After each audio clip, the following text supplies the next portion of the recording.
Guys, guys, what's happening? Valve added a new map.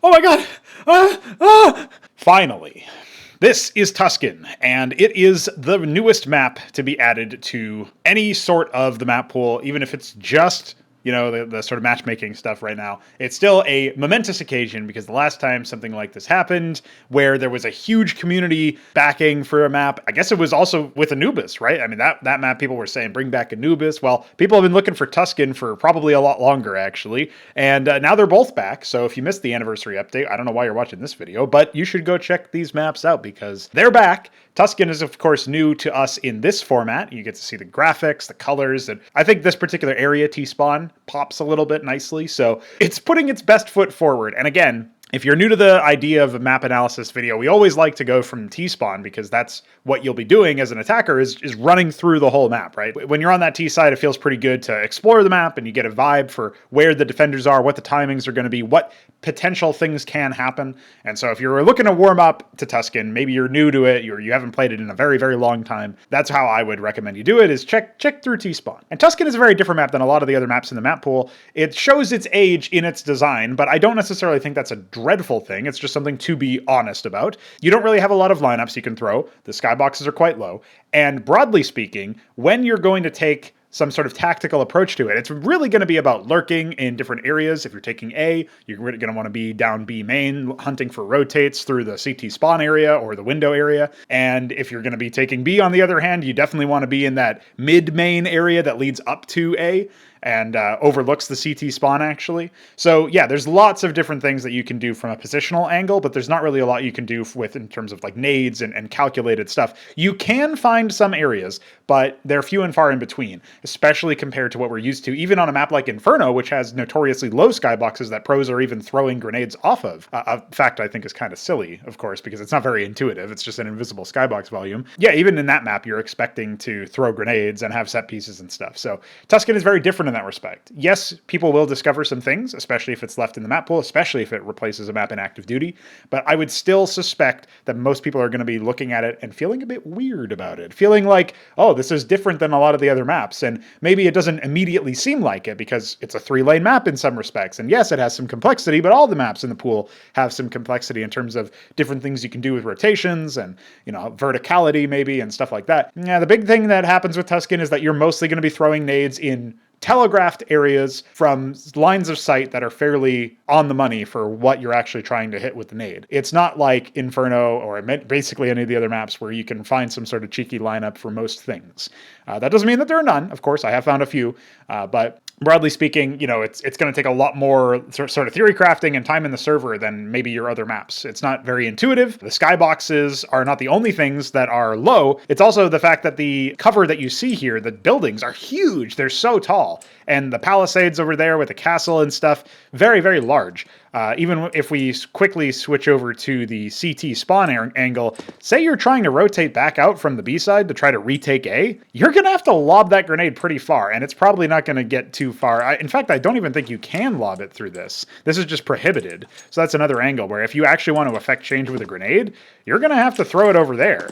And that's a bit weird, right? People are not going to be predicting that. So I just wanted to get that out of the way. It's like basically the big elephant in the room for anybody who's played Tuscan for a decent amount of time now will know. The skyboxes are not forgiving. The big towers everywhere, they don't really allow for a lot of lineups. Because of that, if you want to affect change through grenades, you're going to need to be farther away as a person, as a defender or an attacker or whatever. If you're on that CT side and you're trying to help, flash people in, you either have to do it really in a telegraphed manner where the enemies are going to hear and see the grenades pretty quickly, or you're going to need to be in some faraway land and then the rotation afterwards is going to take a long time. I guess one sticking point for that particular example that I gave is that you could probably maybe stand on the bridge and throw some flashbangs or something, but I don't know. Maybe if you're on this little ledge here, it's a little bit easier, right? You can imagine something like that. And then you can jump on the bridge and rotate through the cubby. So there's some things you can do, but they're very limited. And even if you throw flashes, you got this archway in the mid area here, the A mid area. It's going to block a lot of that effectiveness too if the attackers,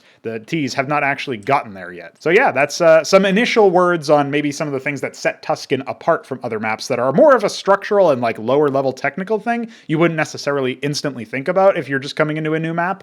I myself love to spend time in the server finding nade lineups. Notoriously, I generally show off one or two throughout these map analysis videos that I make. So if you've seen the old content, then you know that I like to do that and theory craft about what potential nades you might see. So yeah, the fact that you can't do that here as much, it's a little bit of a blow for me, but we'll talk about what you can do still in the map. And it's not to say that there's absolutely no tactical play possible at all, but it does mean that generally speaking, combined with the compact layout that you see in Tuscan, you're going to see a lot of fights, maybe when you're not necessarily prepared for them, and you're going to see very quick rounds generally speaking, especially if the teams aren't playing particularly structured. And I think a symptom of that is the fact that the nade lineups are going to be difficult to find, and you're not really going to use utility to take map control in the same sense as you would in another map where you might isolate an angle and then scale forward. It's more like you scale forward and then you use utility because that's the only way you can use the utility. You can't use the utility beforehand. So if you think about like, you know, an A take or even like a B wrap on Inferno, and you're trying to do something where you're pincering through CT spawn up through Arch,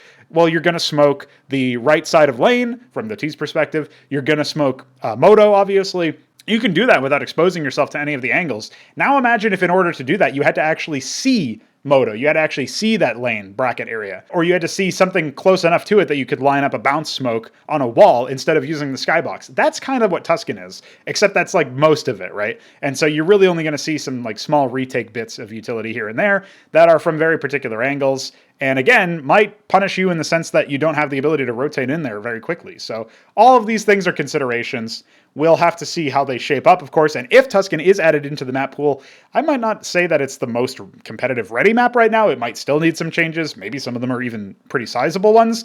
But we've seen Overpass, Vertigo, and Ancient undergo a lot of changes already. I'm not particularly like stunned about the idea or whatever. And I don't think Vertigo and Ancient turned into good maps. But I think you'd be hard-pressed to say that they didn't at least become a bit more playable in that sense. You can't say watchable for Vertigo, but at least, like, okay, you go through the map and you can devise a certain system to solve the map in a way that makes it competitively viable and isn't going to be super imbalanced, right? So you could say that about it, even if you can't say that you enjoy watching it, which is certainly not something I can say.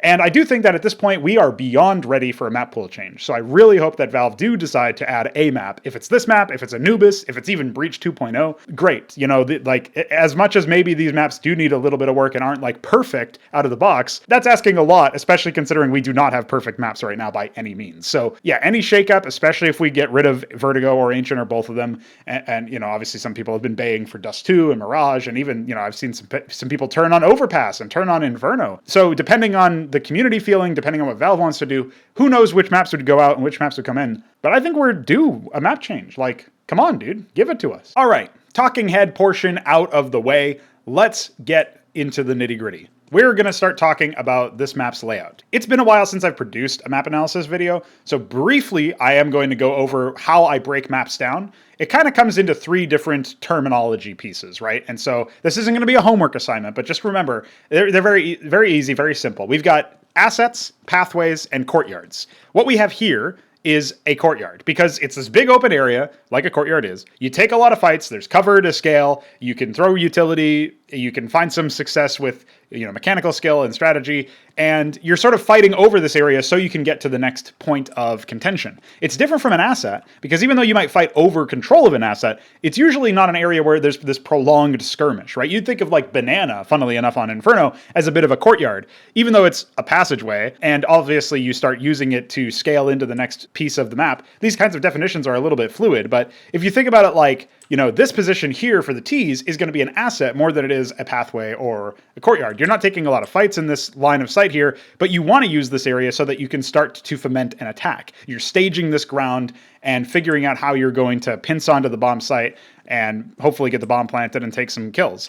So this is where maybe you're going to be doing some of your entry work if the initial skirmishes in this courtyard weren't up to snuff, didn't get you where you wanted to get, or, you know, no kills were resultant from it. And so that's like an example of where it looks like maybe on the surface, somebody might just call that a pathway, but it's a little bit more than that, right? It's an asset because you can use it to affect change on the map. And so as we're scaling over into the A bomb site here, this is probably the main area where a lot of things are going to be coming at the CTs. It's also a point where they have to be a little bit paranoid because of how quick it is to rotate from this courtyard position we were just talking about into this A main position, which we don't have callouts, so in the top left, I'm just gonna use some terminology and hopefully you guys understand what I'm talking about. As you're trying to scale into this position, you have a couple of things to worry about. So I was theory crafting how you would attack onto the A site. And I do think that you'd probably want to, default fairly slowly, feel out if your opponents are going to be doing some silly rush and sort of try to punish them for that. And that probably means sending 3 to this mid position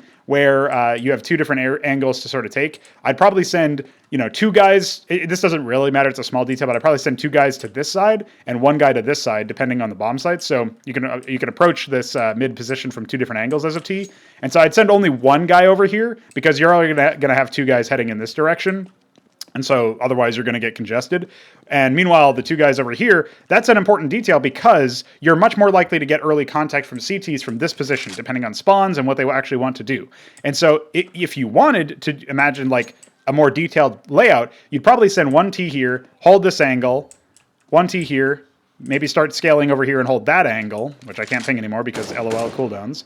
And then, your 3rd guy can start to actually make some advancements, clear this depending on how much time you've taken, react to some sort of play. And the other players are basically playing more defensively, maybe even anti-flash, depending on the tendencies of their opponents. And you start to sort of scale through this.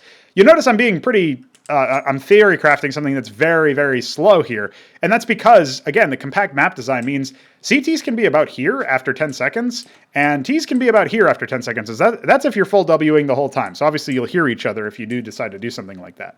The difference there is, though, you can actually have some pretty heavy fights very early on in this. We're talking maybe 10, 11 seconds before gunfights break out, assuming people are full Wing. And in the case of both the CTs and the Ts, they're not that far from their spawns. Like 10 seconds might sound like a long time or something, especially when you consider the fact that you're full Wing. But in this case, the gunfights are not very favorable for either side. Like, it's kind of even. And, obviously this is a very claustrophobic map. You don't really have a lot of utility that you can throw. We talked about this earlier. So, yeah, it's something that is really going to maybe catch people off guard if they're just used to sort of, again, defaulting to a certain passivity in the early game. You can't really do that on Tuscan. You got to watch out for those sound cues. You got to try to figure out if the CTs are actually doing some sort of rush.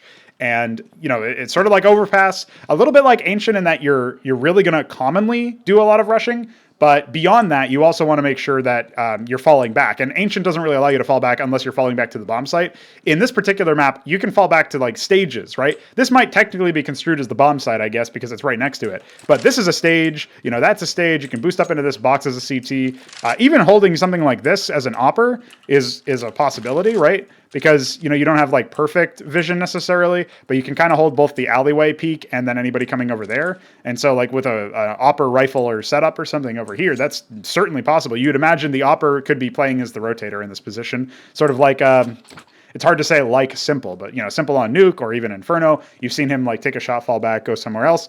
That's now sort of the meta for a lot of oppers in the pro level. So you can easily see that happening if you decide to default to that particular position, and you could just stand there and hold the line. I have criticized maps in the past for this, where you literally just like take 5 steps and then you sit here. I remember this specifically came up a lot in the Wingman mapping contest that I was doing some content for back in 2019, 2018, something like that. And one of the things that kept coming up is like, okay, because it's a small map, we're going to give you like a spawn on top of the bomb site. You just walk 5 feet and you're going to stand there until the enemies come to you. Like, it's not very interesting. You don't really get to do a lot of decisions. But that's just one thing you can do on this map. So it's probably a little bit more, shade in some more details there. There's probably a little bit more to it than that. But, because of the fact that you think about like Mirage, you go into mid window as a CT, you got to pop the vent, you got to do that movement stuff to get into the vent, and then you got to take, post up. And by then an enemy might already be there. It's a bit different because in this case, you take, 3 seconds to get to this position, you scope up, or maybe you take a little bit more of a dangerous one over in this side, which you're a bit more exposed in. Either way, that's not going to take that long. Meanwhile, you're going to have to wait another maybe 8 to 10 seconds before any enemies even show up on your screen. So that's a little bit different. And maybe, only the passive oppers, only the oppers that are fine playing very patiently are going to want to ever do that, because it is going to test your patience just right at the get-go. And we all know how notorious a lot of CSGO players are for not being able to do that. So besides the patience, besides testing patience, we should talk a little bit about how you might scale up to this position. Again, if you're going to go your, 3 mid, 2 A area over here as a T, that's pretty good, because it then affords you to have some guy lurking in either of the banana or the B wrap positions. I don't even know what you would call this. I call it wrap because you have to wrap around. These sorts of positions give you the ability to obviously contest map control, to pressure, to hopefully get rotations. If you can throw utility using the curvature of the walls and stuff, you can sort of flash off the green wall here and then just pressure stuff. Hopefully that makes them fall back, and then you can do some sort of molly on top of it to keep them at bay, or throw smoke in front of that barrel or something, and then you have to mind game them. Did you scale forward? Are you alone? Is somebody else backing you up? And you're scaling forward, similar to how banana it happens, where somebody's on logs and somebody else is behind logs and somebody else is behind the half wall, and CT's just oh, let me go and take a look at see what's over here. It's probably only one guy, and then it was at that moment they realized that that's a meme. So just looking at how that works, you definitely want to be able to position yourself to catch rotates. They might be rotating through that B banana position so that they can get to this mid-main area. They might be rotating through CT spawn by going out this area under the bridge or over the bridge. And in either case, if you're a ROPS or a Blame F or something, you probably want, I guess it's ROPS in mouse more than ROPS in phase, but you probably want to be situated over here so you can try to catch these rotations. The elevation makes it kind of tricky though. You don't want to be if they're going to be watching for somebody lurking in this position, you don't want to be caught off guard by that. So that's something you got to keep in mind. And then of course there's the forever pressure potential of going up the arch side. And this is where you'd have 2 of your guys over here. Now you'll notice I didn't really talk about the underground. I am really confused about the underground area. It's a long walk if you're trying to avoid giving any sound cues away. It's a 30-second walk, and even by that point, you have to clear angles, so you probably don't want to walk. You probably want to throw flashbangs and go loud, and so that you can clear angles, because the CTs can be here at 10 seconds. Meanwhile, you're still not even here. You might have made the jump into the underground at the 10-second mark. So, and then you've got to make a sound cue here, clear this angle, clear these angles, molly this box, and then start to scale into the site with your friends, right, from arch side. So I can see the value in getting the backstab in, but it seems that it's actually more useful for the CTs. And even then, it's a bit tenuous for me, because you're so far away from affecting change on the rest of the map. There's no space for you to throw grenades that I was able to find. Obviously, you've got the wall bang spot, but that's about it on the door itself, and that's after you already get there, and that's only going to be on T side. I guess maybe you might do something cheeky, sit there as a CT and ninja it or something. If you come all the way down here as a CT, then okay, I guess you can lock down any sort of pathing that the Ts are doing in this courtyard, but it's so slow, it takes so long, and you're so far away from any support as well that it doesn't really seem like it's useful for anything. But because it's there, I'm sure people will use it. I just haven't really been able to see why I would want a player there as a T IGL. Instead of just telling them to join somebody on the arch side, and then you molly this spot, which is really deeper than you might expect if you've never played on Tuscan. So you molly that spot just to clear it out, because there's so much there. You might have somebody smoke this. So you basically have one guy responsible for scaling over in this area and trying to take these fights and clear these angles, while another guy tosses the smoke over here and maybe tosses their molly in this position in the back box that I was showing off earlier. And that's how they sort of clear this area out and make sure that, at the very least, they can't be retaliated against besides smoke spamming or whatever.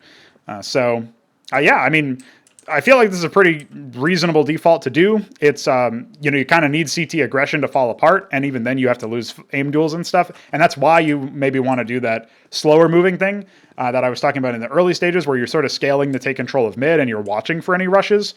Because of the fact that there's not a crazy amount CTs can do, it is actually one of those cases where they want to pressure you and draw out your utility, overpass style maybe, and then fall back afterwards, as sort of do that sort of push and pull, the little dance of death that the CTs like to do on maps that afford them the ability to do it. But you can't even really use your utility that much on this map as a T anyway. You're mostly using it once you've already gotten to the point where you are using those assets that I was talking about earlier to scale into a site. You've gotten through the courtyards, you've scaled down the pathways, it's time to attack the site, you're using an asset to do that. That's like a choke point or something, right?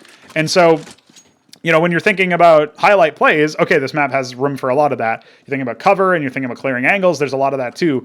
I'm not really convinced that, there's a huge amount of different things that can happen from round to round, especially since I still haven't really been able to figure out why you would ever want to go to that underground position. It feels like that whole section of the map is kind of useless to me. But again, people will use it. It's there on the map. Somebody's going to use it, and maybe it'll catch somebody off guard. And maybe that's the utility. Maybe it's just one of those things. It feels really large for a piece that's so niche, but maybe it's just one of those things that has impact 1 or 2 rounds out of a game, or out of a half, we'll say. And that's totally fine. And I might say that, okay, you could have made more efficient use of the space or something, but something simple as like allowing you to throw a grenade through a certain area, or maybe allowing you to, I mean, wall banging is a bit more niche and a bit less skill expressive. It's a bit more based on reads, or maybe like triangulation based on audio cues. But maybe you could do something like that. Obviously, Mirage has a few angles like that in the apartments area and in the underpass area. You can wall bang from short, so that's kind of neat, I guess, if you're into that sort of thing.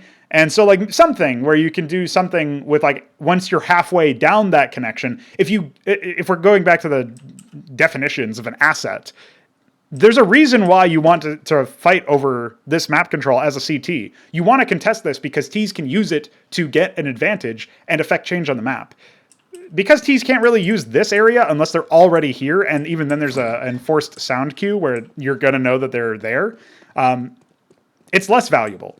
And so you actually want to have your map areas, like if you want somebody to fight over this area, give them a reason to. And the reason can simply be, I don't want my opponent to have an advantage here. Maybe I can't really use it as a CT because it's so far away, and if I go down that route, I might just end up getting domed, or I'm giving up too much sound cue information, or I'm too far from my team to rotate back if I need to, and then I just have to fucking save or something. That could easily happen. But at the very least, if my T opponents can use it to great success and to great effect, which currently I would argue they can't. It's minimal effect, and it might, stick in your craw because it happens once a game or something. But realistically speaking, I don't see how it's more useful than having 2 people scaling together with their utility and trying to hold angles and trading with each other as a part of an entry pack. Whereas like it's much easier to isolate these 2 from each other if they're doing that, right? So in a coordinated sense, maybe in a matchmaking sense, it's more possible and popular to go down underground. In a professional context, I would easily see how you would isolate those 2 players as a CT, and really it would only catch you off guard if it was thrown in every now and then, right? So if you want that to be more common, as a mapper, you might want to make it so that the Ts can actually do something with it. I don't know how you would allow them to throw grenades or something because of the way that it's laid out. That would be one simple way that you can do it, though. Also, you could just make it so that they can maybe, pressure. You could imagine them coming up over here with a ladder or something that's like halfway through and helping them pressure the archway side and something like that. That could obviously work. I don't know if it would be a good change overall, but it would be something where it adds value to the position, and then it becomes an asset instead of just this really long, arduous pathway that doesn't really pay off for either team, in my opinion. And so, yeah, there's a lot of stuff like that. I like the verticality in the B-bomb side if we're going to shift gears there and talk about that before we wrap up. I do think that, generally speaking, that you can have a lot of fights. One thing I haven't talked about is the assets in this map. There's a lot of barrels and blue boxes, and it makes the map really devolve into some sort of mess because it's hard for me to know where I am just orienting based on the cover. I see B, so I know I'm B site. I kind of know where I am because I see the radar, but like it would be really nice if maybe B had a different color scheme on its boxes than A, or ideally they were even a completely different shape, and instead of having barrels, it had something else. And so that way it's like easy to set aside, like what else might be here? I don't know, like can we get like stacks of pizza boxes or something? Can we get something that is a little bit different? So after some experimentation, it looks like you can only wall bang the barrels if you're shooting on the sides of them and not in the middle, and that's kind of confusing. I just wanted to point that out. But these assets are reused all over the place, right? So maybe it would be nice if we had a little bit more cover. I won't say maybe. I know it would be nice if we had more distinctive cover and more distinctive things to work around. I know barrels are an easy sort of get out of jail free card for mappers, but why are there so many barrels? And wouldn't it be great if like I could call out blue box and you wouldn't have to wonder which bomb site I'm talking about, let alone which part of a bomb site I'm talking about. You know what I'm saying? Like blue bin on Dust 2 is iconic because it's the only blue bin in the whole map, and it's, well, that people remember anyway. And it's the only blue bin that is actually going to affect gameplay space and stuff. And it's a blue bin you could boost on top of. You could say top of blue bin or behind, or something like that. And like people know what you're talking about. I would have to say like, yeah, I don't even know what I would have to say. I'd have to say like double stack or double wide or, lurk box. We have to hope that pro players get kills in a pro match, and then the spot becomes named after them, because then it's like a call out that people will figure out over time or something. Like, it's really hard to know. Like, at least with Inferno, you can say first oranges and second oranges or something, but you can't really say that here. It's like 10th blue. I don't know. Like, good luck, man. Good luck remembering that. I guess overall, the bomb sites themselves are kind of neat in terms of where you plant. There's not a whole lot of cover that you can ever really plant behind. The best you can do is like back here, or maybe back here, but you're exposed to the door there from this position, and you're exposed to the CT spawn from this position. You can kind of try to do this if you're more exposed and you have like more arch side control and stuff. That could be useful. But yeah, generally speaking, I would say it would be great if we had a few more options for, I guess, general like distinct cover pieces, and also if maybe there was a bit more value in that underground area, because right now it feels, you know, pretty generic in that respect. But I do like the construction of the B-bomb site. I like the rotations. I like that it's different, even though I'm not sure if that difference is actually a good thing overall. Like, maybe there's obviously the school of thought that's like, there's a reason why CSGO maps are designed the way that they are, and if they were designed differently, maybe it wouldn't be all sunshine and flowers, right? Like, maybe it would actually be worse if the maps were designed differently. And you know, you can say that Ancient is an example of Valve. I don't know if they're consciously experimenting, but they diverged from some tenets of what made other maps successful, and I don't think it's been a success. The same is true for Vertigo, and the same you could even say is true for Overpass, but then it was kind of a success, right? And so, like, then it's like, oh, this is really cool, and it's something different. Maybe Tuscan can be more on the Overpass side and less on the Vertigo Ancient side. I guess only time will tell that. But I do, again, want to reiterate that I'm really hopeful that you know, we get more custom maps added to the pool. If Tuscan gets added, you know, it's kind of like, okay, it's a legacy map. If Anubis were to get added or something like that, then it would be almost a watershed moment for mapping in CSGO, where now we have not an old remake map like Cache or Tuscan, but actually like a new map, bona fide, bespoke from the community. And now we have the opportunity to maybe usher in a golden age of maps made by the community that are good enough being accepted. And I know there are some naysayers out there who think that maybe it's not possible for the community to make good maps or something, but I just challenge you to think outside the box. I think you might be trapped inside your own conception of what a good map is, because you've never imagined the better thing. And there's definitely better things out there than what Valve has put together, especially recently. So hopefully Tuscan makes it in, or some map like it makes it in. Even if it's not like a spectacular map out the gate, it can be iterated on, it can be updated. If we're going to afford Valve the same sort of slack in that respect, then we certainly should afford it to some community map makers who are doing it out of the goodness of their hearts, so to speak, right? Or just for passion of the game and stuff. Catfood has been around for a long time, and I'm good buddies with him, so I'm really happy that he's got yet another map added to the game. And of course, Brute, I haven't spoken with him before, but seems like a relaxed enough guy nowadays, so, you know, nice to see a sort of old soul of the game be revived a little bit, and hopefully he's happy with how the revision turned out, right? And Catfood definitely, you know, he spared no expense on the assets, we can say, for like out here and stuff. I hope that maybe, like, as time goes on, again, those assets that are spattering around the bomb sites end up working pretty good too, because it would be nice if those stood out a little bit more and then gave you more things to orient yourself about, like where I am on the map. And also callouts are a really big part, especially in CSGO, where it's really about like fast reactions. I just got killed by somebody over here, trade me here using this callout, that sort of thing. We can't really do that as easily. Yeah, again, the sticking point for a lot of people is going to be the utility and the difference there. I say we should give it a shot. Maybe we can do something, and that'll be the end of the video. So stay tuned. Maybe I'll do some more of these. I'll definitely do some more of these when Valve adds new maps. So I guess I got 2 more to do for this particular cycle. But this has been your annual Semi-Pronogo update upload video. So check it out. And I guess what I'm trying to say is subscribe to the channel. See you next time.